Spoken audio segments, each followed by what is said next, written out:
अभी सब्सक्राइब करें हमारे YouTube चैनल ईश्वर टीवी को और देखिए वीडियोस सबसे पहले। माता पार्वती कहती हैं कि हमारे यहाँ कभी झगड़े नहीं होते। देखो, संसारियों के घर में, गृहस्थियों के घर में झगड़ा तो होता ही है। आपके घर में भी होते होंगे, होते हैं कि नहीं? झगड़े तो सबके घर में हो रहे हैं। रोज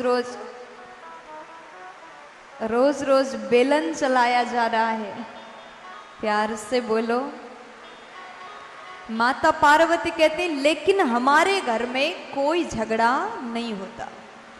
नारद जी बोले, मान ही नहीं सकता, कुछ तो बात होगा जो भोले बाबा आपको छुपाते होंगे। देखिए, माताओं को, जितनी माताएं हैं, आप सोचते होंगे हमारे पति हमसे सारी बातें बताते, लेकिन कुछ तो बात होगा जो आपको नहीं पता होगा।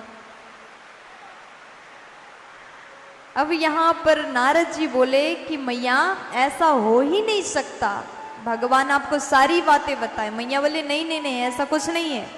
हमारे बीच में इतना प्रेम है, इतना प्रेम है, वो सारी बातें मुझे बताते और मैं अपनी बातें उनको बताती हूँ। और उसके बाद में भगवान शंकर जी तपस्या कर रहे हैं, यहाँ माता पार्वती संवाद कर रही। नारद जी ने पूछा कि भोले बाबा के गले में जो मुंड माला है वो किसका है? मैया बोली, मुझे नहीं पता। नारद जी बोले कि अच्छा मैया, मैं चलता हूँ, भगवान शंकर ने इतनी बड़ी बात आपको नहीं बताया। अब नारद जी निकल गए। मैया मुंह फुला करके कोप भवन में बैठ गई। भगवान आए, चारों ओर कैलाश में देखा, मैया नहीं मिली। भगवान ने पूछा, देवी कहाँ हो? मैया जी को भवन में, पहले जब गुस्सा होते थे ना, तो रूठने के लिए अलग से एक भवन बनाया जाता, कोप भवन। जब क्रोध आए तो कोप भवन में बैठा करते थे, रूठने का रूम। आजकल तो अगर गुस्सा आए तो जाकर के सो जाना, बर्तन पटकना, और ज्यादा ही क्रोध आए तो मायके चले जाना, यही सब करते हैं, क्योंकि अलग से कोप भवन नहीं है। प्यार से बोलो। अब यहाँ माता पार्वती रूठ के विराजमान है, अत्यंत क्रुद्ध है। भोले बाबा आए, देवी बताओ ना क्या बात है? मैया बोली, जाओ, मुझे आपसे बात नहीं करनी। भगवान बोले, समस्या तो बताओ, तब मैं जान सकूंगा। क्यों आप नाराज हो? फिर मैं मनाऊंगा आपको। अब मैया बोली, आपने मुझे इतनी बड़ी बात मुझसे छुपाया, आपके गले में जो मुंड माला है वो किसका है? भोले बाबा बोले, ये तो आप ही का सिर है। मैया बोली, अच्छा, ऐसे कैसे हो सकता, मैं तो जीवित हूँ। अब भोले बाबा कहते हैं कि देवी, आप हर बार आपकी मृत्यु होती है तो आपकी याद में मैंने ये मुंडमाला धारण किया। मैया बोली, आप कभी मरते नहीं क्या? भगवान बोले, मैं नहीं मरता, क्योंकि मैंने अमर कथा पान कर रखा है। मैया ने पूछा, अमर कथा क्या है? वो मुझे भी पिला दो।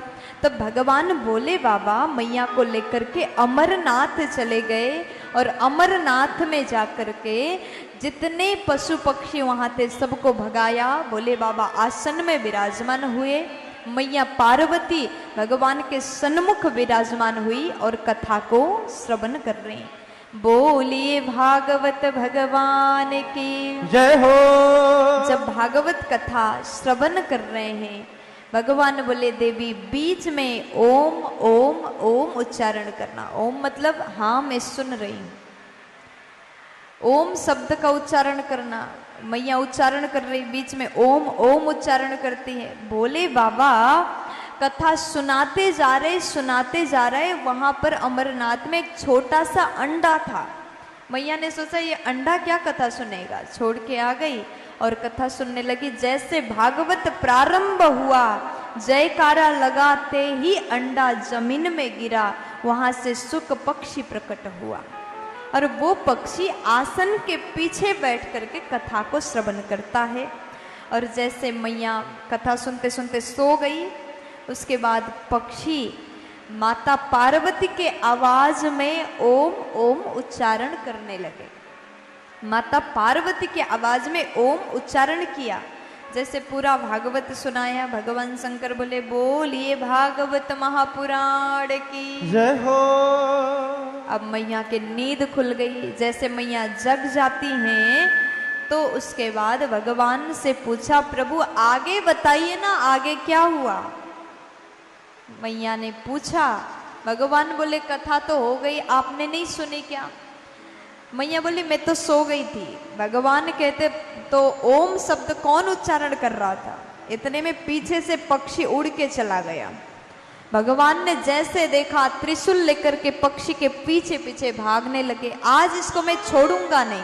इसने चोरी से कथा को सुना, इसलिए कभी भी वक्ता के पीछे बैठ के कथा नहीं सुनना चाहिए।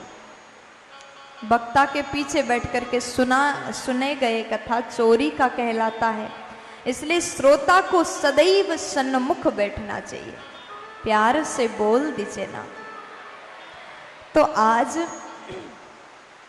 इस प्रकार जैसे सुख पक्षी उड़ के चले गए, भगवान शंकर त्रिशूल लेकर के पीछे पीछे दौड़ रहे, भाग रहे, आज उसे मैं जीवित नहीं छोड़ूंगा। और पक्षी गया और व्यास जी के धर्म पत्नी छत पे बैठ करके केस सुखा रही थी। इतने में जमाई आया, मुख जैसे खुला, मुख के द्वार से पक्षी अंदर प्रवेश कर जाता है। बोले बाबा खड़े हैं, जब बाहर आएगा तो मैं मारूंगा, लेकिन पक्षी बाहर आता ही नहीं। और उसके बाद क्या हुआ, उसके बाद जब पक्षी बाहर नहीं आया, व्यास जी महाराज आए और व्यास जी महाराज कहते हैं कि प्रभु आपने बड़े दिन बाद दर्शन दिया, वो भी ऐसे दर्शन दिया, आप इतने क्रोध में हो, क्या बात है। तब यहाँ पर बोले बाबा कहते पक्षी ने चोरी से कथा को श्रवण किया, इसलिए मैं उसे छोड़ूंगा नहीं, मार दूंगा। अब व्यास जी कहते हैं आप ही ने कहा अमर कथा सुन लिया, अगर आप ही मार दोगे तो अमर कथा की महिमा क्या रहेगा। इसलिए प्रभु आप यहाँ से चले जाएं, आप अपने कैलाश में जाएं, क्रोध को छोड़ दीजिए। बोले बाबा खुश हो गए और अपने धाम कैलाश में गए। 12 वर्ष तक माँ के गर्भ में रह करके वो पक्षी सुखदेव के रूप में 12 वर्ष बाद व्यास जी के कहने पर, साक्षात भगवान के कहने पर संसार में अवतार लेकर के आते हैं। बोलिए सुखदेव भगवान की जय हो। भक्त वत्सल भगवान की जय हो। और उसके बाद में वन में जाते हैं तपस्या करने के लिए। इस प्रकार सुखदेव जी ने कथा को श्रवण किया। वही सुखदेव जी महाराज भागवत जी के प्रमुख वक्ता हैं और राजा परीक्षित प्रमुख श्रोता हैं। इस प्रकार सूत जी महाराज ने सौनक आदि 88,000 मुनियों को पावन कथा श्रवण कराया।